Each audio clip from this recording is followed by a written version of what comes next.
নমস্কার, স্বাদ অনুসারে আপনাদেরকে জানাই স্বাগত। আজ বানাচ্ছি চিকেন মালাই কোপ্তা। বাড়িতে চিকেন আনলেই একটা টেনশন থেকে যায় যে সলিড মাংসগুলো কি হবে, কারণ সলিডটা খেতে আমরা অনেকেই পছন্দ করি না। তো সেই সলিড মাংসগুলো দিয়ে এইভাবেই তৈরি করে নিতে পারেন চিকেন মালাই কোপ্তা। তো কিভাবে বানাবেন সেটা জানতে হলে তো পুরো ভিডিওটা দেখতে হবে। চলুন প্রথমে একটি চিকেনের পেস্ট তৈরি করে নিই। তার জন্য আমি চিকেন ধুয়ে নিয়েছি। তার সাথে নিয়েছি কিছুটা পেঁয়াজ কুচি, কয়েকটা রসুনের কোয়া, একটু আদা কুচি আর 3-4টে মতো কাঁচা লঙ্কা। ওটাকে একটু পেস্ট করে তার মধ্যে আমি দিয়ে দিলাম কিছুটা পাউরুটির টুকরো। ওটাকেও আমি আরেকবার পেস্ট করে নিলাম। পাউরুটির টুকরোটা দিলে বাইন্ডিংটা খুব ভালো হবে। তার সাথে আমি এবার কিছু গুঁড়ো মশলা দিয়ে দিচ্ছি। দিলাম হলুদ গুঁড়ো, লবণ, জিরে গুঁড়ো, একটু লঙ্কা গুঁড়ো, আপনারা ঝাল বুঝে দেবেন। অল্প একটু চিনি দিলাম আর দিলাম কিছুটা ধনেপাতা কুচি। আর তার সাথে অল্প একটু সাদা তেল দিয়ে এটাকে ভালো করে মেখে নেব। মাখা হয়ে গেছে আমার। এবার এগুলোকে গোল গোল করে আমি কোপ্তার শেপ দিয়ে নিচ্ছি। আপনারা আপনাদের পছন্দ মতো শেপ দেবেন, যেরকম আপনাদের ইচ্ছে। আর এদিকে আমি কড়াইতে সাদা তেল কিছুটা গরম করতে বসিয়েছিলাম। তার মধ্যে আমি কোপ্তাগুলো ভেজে নেব। যখন কোপ্তাগুলো ভাজবেন তখন গ্যাসের ফ্লেমটা মিডিয়াম টু লোতেই রাখবেন। যতক্ষণে কোপ্তাগুলো ভাজা হচ্ছে ততক্ষণে চলুন মশলাটা তৈরি করে নিই। তার জন্য নিয়েছি পেঁয়াজ কুচি, আদা কুচি, কয়েকটা কাঁচা লঙ্কা, আর তার সাথে দিচ্ছি কয়েক টুকরো কাজু বাদাম আর কিছুটা চালমগজ দিয়ে আমি এটার একটা মিহি পেস্ট তৈরি করে নেব। এদিকে আমার কোপ্তাগুলোও ভাজা চলছে। দেখুন কোপ্তাগুলো প্রায় ভাজা হয়ে আসছে।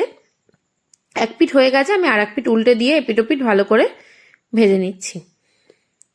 গ্যাসের ফ্লেমটা কোনোভাবেই হাই হিটে দেবেন না। কোপ্তাগুলো ভাজা হয়ে গেলে তুলে নিয়ে আমি এবার তেলেতে কিছুটা গরম মশলা ফোড়ন দিয়ে দিচ্ছি।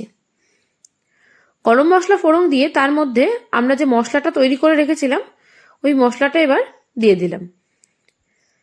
দিয়ে তার মধ্যে আমি কিছু গুঁড়ো মশলা অ্যাড করব। এখানে দিচ্ছি অল্প একটু চিনি, অল্প একটু নুন আর অল্প একটু হলুদ। এছাড়া আর কিছুই আমি এখানে দেব না। দিয়ে এটাকে তেল ছাড়া পর্যন্ত অপেক্ষা করব।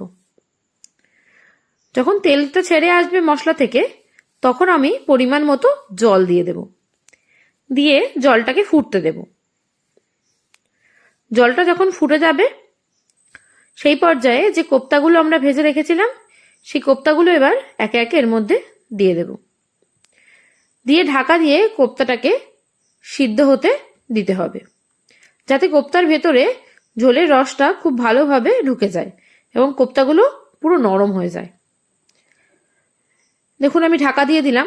ততক্ষণে চলুন আমি এখানে একটা পেস্ট তৈরি করে নিই।